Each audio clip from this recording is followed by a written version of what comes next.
తాకట్టులో ఉన్న బంగారాన్ని విడిపించి ఆ రోజు ఆన్లైన్ రేటుకే మేము కొంటాం. Sharma gold company. నమస్తే, మీరు చూస్తున్న సుమన్ టీవీ. నేను మీ కీర్తి. ఈ రోజు నాతో పాటు ఉన్నారు ప్రముఖ ఆస్ట్రాలజర్ బ్రహ్మశ్రీ నందిబట్ల శ్రీహరి శర్మ గురుగారు. నమస్తే గురుగారు. వాగర్థావివ సంపృక్తౌ వాగర్థ ప్రతిపత్తయే జగతః పితరౌ వందే పార్వతీ పరమేశ్వరౌ. ఆదిత్యాయ చ సోమాయ మంగళాయ బుధాయ చ గురు శుక్ర శనిభ్యశ్చ రాహవే కేతవే నమః. శృంగేరి పీఠాధిపతులకి కంచి పీఠాధిపతులకి నమస్కారములు తెలియజేసుకుంటూ కార్యక్రమాన్ని ప్రారంభిద్దాం. గురుగారు, సెప్టెంబర్ 18 భాద్రపద ఈ పౌర్ణమి రోజున పాక్షిక చంద్రగ్రహణం వస్తుంది. అంటే ఈ క్రోధనామ సంవత్సరంలో మొదటి చంద్రగ్రహణంగా చెప్పుకోవచ్చు. భారతదేశంపై ఎలాంటి ఎఫెక్ట్ ఉంటుంది, ఏ రాశుల వారికి ఎలాంటి ప్రభావం చూపించబోతోంది ఈ గ్రహణం? ఒకవేళ భారతదేశం పైన ఎక్కువ ప్రభావం చూపించకపోయినా కూడా ఇతర దేశాల్లో ఉన్న మన తెలుగు వారి కోసం మీరు ఏం చెప్తారు? ప్రధానంగా ఈ యొక్క సెప్టెంబర్ 18వ తారీఖు రోజున పాక్షిక చంద్రగ్రహణం అనేటువంటిది ఏర్పడబోతుంది. అయితే ఈ యొక్క 2024 సంవత్సరంలో ఏ గ్రహణం కూడా మన భారతదేశంలో కనిపించదు. అయితే ఈ చంద్రగ్రహణం ముంబై తీర ప్రాంతంలో ఉన్నటువంటి కొన్ని ప్రదేశాల్లో వారికి ఈ యొక్క చంద్రగ్రహణ ప్రభావం ఉంటుంది. ఎందుకంటే ఆ సమయంలో చంద్రగ్రహణం కనబడుతుంది ముంబై తీర ప్రాంత కొన్ని ప్రదేశాల్లో మన ఇండియాలో. అయితే వీక్షించేటువంటి ప్రేక్షకులు కూడా ఒక సందేహ నివృత్తి. చాలామంది ఏమనుకుంటారంటే, గ్రహణం మన భారతదేశంలో కనిపించట్లేదు కదా, నియమాలు పాటించాల్సినటువంటి అవసరం లేదు కదా. వాస్తవమే, నియమాలు పాటించాల్సిన అవసరం లేదు. కానీ ఈ యొక్క గ్రహణాలు ఈ యొక్క విశ్వానికి సంబంధించినటువంటిది. ఈ విశ్వంలో మనం జీవిస్తున్నాం, మనకు కూడా అందులో భాగమే మనము కూడా. కాబట్టి ఈ గ్రహణాలు ఎప్పుడు ఏర్పడినా, ప్రకృతి విపత్తులు ఎప్పుడు ఏర్పడినా, అనగా ఉల్కా తోకచుక్కలు, ఇవన్నీ కూడా మనం కామెట్స్ అని అంటుంటాం. కాబట్టి ఈ కామెట్స్ ఏర్పడినటువంటి సందర్భంలో అది ఏ 80 సంవత్సరాలకో 100 సంవత్సరాలకో 150 సంవత్సరాలకో ఒకసారి కనబడుతూ ఉంటాయి తోకచుక్కలు. హేలీ తోకచుక్క ఏర్పడినప్పుడు మనకు ఈజిప్ట్ వ్యాప్తంగా కొంతమంది రాజులు చనిపోయినటువంటి సందర్భాలు, అనగా ప్రముఖమైనటువంటి వ్యక్తులు చనిపోయినప్పుడు ఈ తోకచుక్కలు కనిపిస్తాయి చనిపోయే ముందు సమయంలో చిహ్నంగా. కాబట్టి ఈ గ్రహణాలు కూడా ఏర్పడినప్పుడు ప్రకృతిలో కొన్ని మార్పులు చేర్పులు చోటు చేసుకుంటాయి. ప్రకృతి విపత్తులు కానీ, ప్రకృతి నాశనానికి కానీ గ్రహణాల ప్రభావం కొంత ఉంటుంది. కాబట్టి మహాభారత యుద్ధం జరిగేటువంటి సందర్భంలో 2 గ్రహణాలు ఆ యొక్క ఒకే నెలలో ఏర్పడినటువంటి సందర్భంగా, కాబట్టి దాని ప్రభావం మహాభారత యుద్ధానికి దారితీసింది, జనక్షయానికి దారితీసింది. అట్లాగే ఈ యొక్క సెప్టెంబర్ 18వ తారీఖు రోజున ఏర్పడేటువంటి యొక్క చంద్రగ్రహణ ప్రభావం మన భారతదేశంలో కనబడినప్పటికీ ఆ గ్రహణ ప్రభావం మనము ఈ విశ్వంలో ఒక పార్ట్. భారతదేశం కూడా ఎలా చూసుకున్నా సూర్యుడు చంద్రుడు అందరికీ ఒకరే కాబట్టి ఈ యొక్క చంద్రగ్రహణ ప్రభావం కొన్ని రాశుల మీద ఏర్పడుతుంది. అమెరికాలో ఉన్నటువంటి ప్రాంతంలో ఉన్నటువంటి వారికి ప్రధానంగా ఈ యొక్క చంద్రగ్రహణం ఉత్తరాభాద్ర నక్షత్రం 1వ పాదంలో ఏర్పడుతుంది. భారతదేశంలోకి వచ్చేసరికి పూర్వభాద్ర నక్షత్రం 4వ పాదంలో ఉండగా ఏర్పడుతుంది. భారతదేశ కాలమాన సమయం కనుక చూసుకున్నట్లయితే ఉదయం 6:11 నుంచి 10:17 వరకు ఈ యొక్క చంద్రగ్రహణ ప్రభావం ఏర్పడుతుంది. అయితే ఏ ప్రాంతంలో ఉన్నటువంటి వారికి ఈ యొక్క చంద్రగ్రహణ ప్రభావం ఎక్కువగా ఉంటుందంటే, యూరప్ అన్ని దేశాలు, అమెరికా అన్ని ప్రాంతాలు, అంటార్కిటికా మరియు అట్లాంటిక్ మరియు ఏషియా ప్రాంతాల్లో ఎక్కువ భాగం ఏషియా ప్రాంతాల్లో. మన భారతదేశ విషయానికి వచ్చేసరికి ముంబై ప్రాంతము మరియు ఇతర కొన్ని ప్రాంతాలు మాత్రమే ఈ యొక్క చంద్రగ్రహణ ప్రభావానికి గురవుతున్నాయి.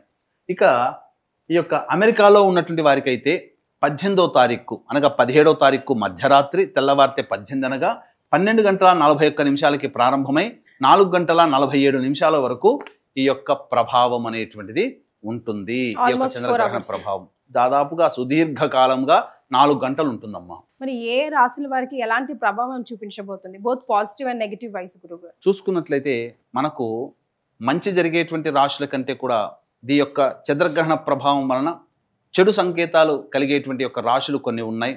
అందున చూసుకున్నట్లయితే కుంభరాశి, మీనరాశి, మేషరాశి, మిథున రాశి, కర్కాటక రాశి, కన్యా రాశి, వృశ్చిక రాశిలో జన్మించినటువంటి వారికి ప్రధానముగా ఈ యొక్క గ్రహణ దోష ప్రభావం ఉంటుంది.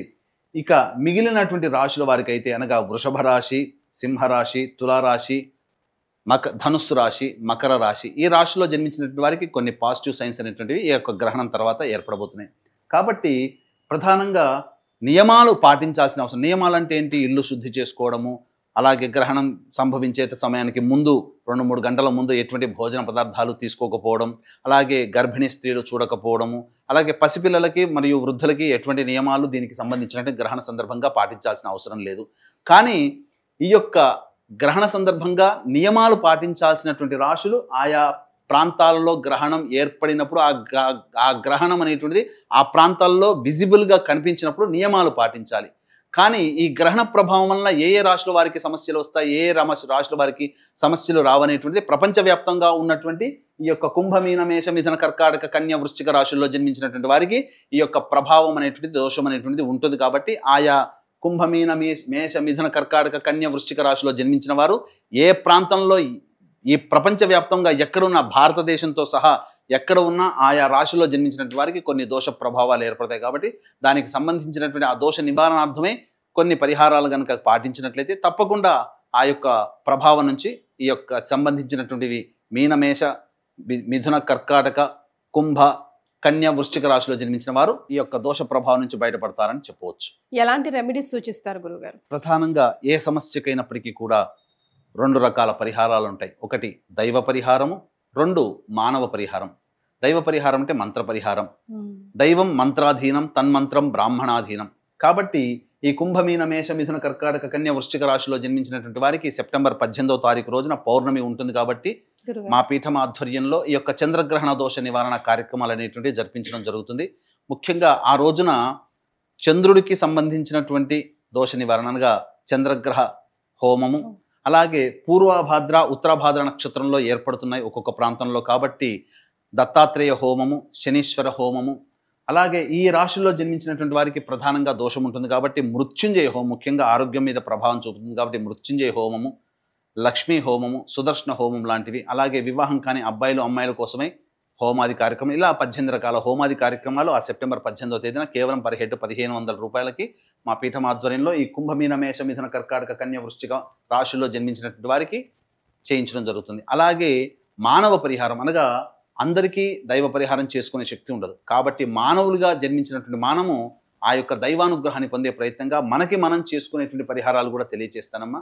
కాబట్టి ఆ యొక్క భారతదేశంలో ఉన్నటువంటి వారు ఈ యొక్క చెప్పినటువంటి రాశుల్లో జన్మించినటువంటి వారు ఉదయం 6:11 నుంచి 10:17 వరకు ఉంటుంది. కాబట్టి ఆ సమయంలో ఇష్టదేవత ఆరాధన అనగా స్నానకృత్యాదులు 6 గంటలకల్లా తీర్చుకొని చక్కగా ఆ యొక్క ఇష్టదేవత ఆరాధన అంటే ఏదైనా ఒక దేవత ఆరాధన, విష్ణు సహస్రనామము, లలితా సహస్రనామము, శివ సహస్రనామము, గణపతి సహస్రనామము, దుర్గా సహస్రనామం, ఇలా ఏ విధంగానైనా మీకు ఇష్టదేవత ఎవరుంటే ఆ దేవతకు సంబంధించిన సహస్రనామ పారాయణం చేయడం.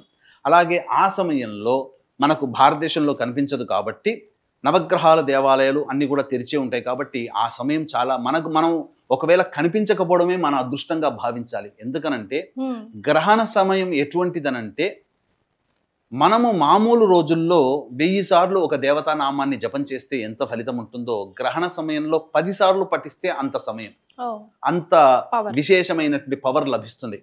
కాబట్టి కనిపించలేదు కాబట్టి సంతోషపడాలి అనేటువంటిది పెట్టుకోకూడదమ్మా. కనిపించకపోవడమే సంతోషం. ఎందుకనంటే ఆ సమయం గ్రహణ సమయం అమూల్యమైనటువంటి సమయం కాబట్టి పూర్తిగా సద్వినియోగం చేసుకోవాలి. దేవాలయాలన్నీ తెరిచి ఉంటాయి, దేవతా అనుగ్రహం మనకు కలుగుతుంది. కాబట్టి నవగ్రహ దేవాలయానికల్లా 6:30 కల్లా చేరుకొని నవగ్రహాల చుట్టూ శివాయ నమః అంటూ 27 ప్రదక్షిణలు చేసి, శనికి సంబంధించినటువంటి నక్షత్రంలో కూడా ఏర్పడుతుంది, గురువుకు సంబంధించినటువంటి నక్షత్రంలో కూడా ఏర్పడుతుంది. కాబట్టి ఏకకాలములో నవగ్రహాల్లో శనికి సంబంధించి శివాయ నమః అంటూ 27 ప్రదక్షిణలు చేసి శనిదేవుడి దగ్గర అభిముఖంగా నిలుచుని నువ్వుల నూనెతో దీపారాధన చేసి శనికి తైలాభిషేకం జరిపించండి. శివాయ నమః అంటూ తైలాభిషేకం చేసినా పర్వాలేదు, లేదా ఆ ఒక్క రోజున ఓం హ్రీం శనైశ్చరాయ నమః అంటూ మనసులో జపం చేసుకుంటూ ఆ యొక్క తైలాభిషేకం చేయాలి. తర్వాత ఆ యొక్క దేవాలయంలో అంటే శివాలయంలో పక్కనే శివాలయం కూడా ఉంటుంది కాబట్టి శివాలయంలో అభిషేకము అర్చనాది కార్యక్రమాలు జరిపించుకోవాలి. ఈ విధంగా ఈ 6:11 నుంచి 10:17 కాలంలో దేవ పరిహారము మరియు మనం ఇష్టదేవత ఆరాధన ఏదైనా దేవుని యొక్క నామము ఆ యొక్క సమయంలో ఆ 10 గంటల 17 నిమిషాల వరకు విడవకుండా ఉండాలి. నామాన్ని విడవకుండా జపం చేయాలి. ఇది మానవులుగా చేసుకునేటువంటి పరిహారం. కాబట్టి గురుగారు అలాగే మరొక విషయం కూడా దయచేసి తెలియజేయండి. అంటే గ్రహణం అంటేనే దాన ధర్మాలు, గ్రహణ అనంతరం గ్రహణం చేసేటప్పుడు ఎక్కువగా ప్రాధాన్యత ఇస్తాం కాబట్టి ఎలాంటి దాన ధర్మాలు చేయాలి? ఆ సమయంలో దానం గనక చేయదలిచినట్లయితే, దానం చేయాలనే కోరిక ఎవరికైనా ఉన్నట్లయితే, గ్రహణ సమయం విశేషమైన సమయం కాబట్టి 10 సార్లు చేస్తే లేదా ఒక్కసారి శ్రీరామ అన్న 100 సార్లు శ్రీరామ అన్నటువంటి ఫలితం. కాబట్టి ఆ సమయంలో చంద్రగ్రహణం కాబట్టి బియ్యము, వెండి చంద్రబింబము మరియు పూర్వభాద్ర ఉత్తరభాద్ర నక్షత్రంలో ఉన్నాయి కాబట్టి శనగలు, నల్ల నువ్వులు బ్రాహ్మడికి దానం చేసి సంకల్పం చెప్పి బ్రాహ్మడికి దానం చేసినట్లయితే గ్రహణ దోషం ఈ కుంభమీన మేష మిథున కర్కాటక కన్య వృశ్చిక రాశిలో జన్మించినట్టు వారికి గ్రహణ దోషం తొలగిపోతుంది. మళ్ళీ చెప్తున్నానండి, ఆ గ్రహణం మనకు కనిపించట్లేదు, గ్రహణ నియమాలు పాటించాల అవసరం లేదు. కానీ ఈ గ్రహణం ఈ రాశుల్లో జన్మించినటువంటి వాళ్ళకి గ్రహణ దోషము ఉంటుంది కాబట్టి ఆ దోష పరిహారంగా మీకు చెప్పినటువంటి విధంగా మీరు చేసుకోగలిగే పరిహారంలో దానములు చేయండి. లేదు మనకు సమయం లేదు, ఆ సమయంలో బిజీగా ఉంటామన్నప్పుడు మంత్ర పరిహారంలో భాగంగా ఈ కుంభమీన మేష మిథున కర్కాటక కన్య వృశ్చిక రాశిలో జన్మించినటువంటి వారికి గ్రహణ దోష పరిహారార్థమై 18 రకాల హోమాది కార్యక్రమాలు చేయించడం జరుగుతుంది.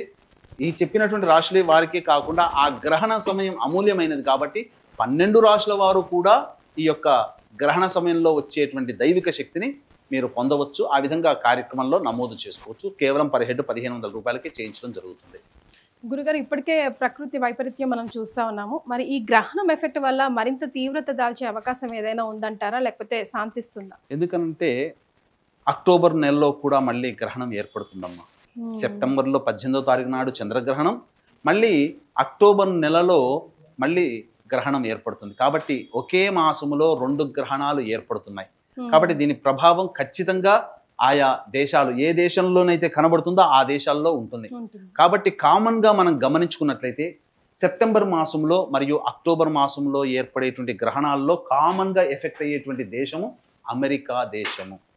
కాబట్టి గ్రహణాలు 2 గ్రహణాలు అమెరికాలో విజిబుల్గా కనబడుతున్నాయి. కాబట్టి అమెరికా ప్రాంతం మోస్ట్ ఎఫెక్ట్ కంట్రీగా సంభవించే సమయం ఆసన్నమవుతుందని చెప్పవచ్చు. రైట్ గురుగారు, చాలా సంతోషం అండి, ధన్యవాదాలు. సర్వం శ్రీ ఉమామహేశ్వర పరబ్రహ్మార్పణమస్తు.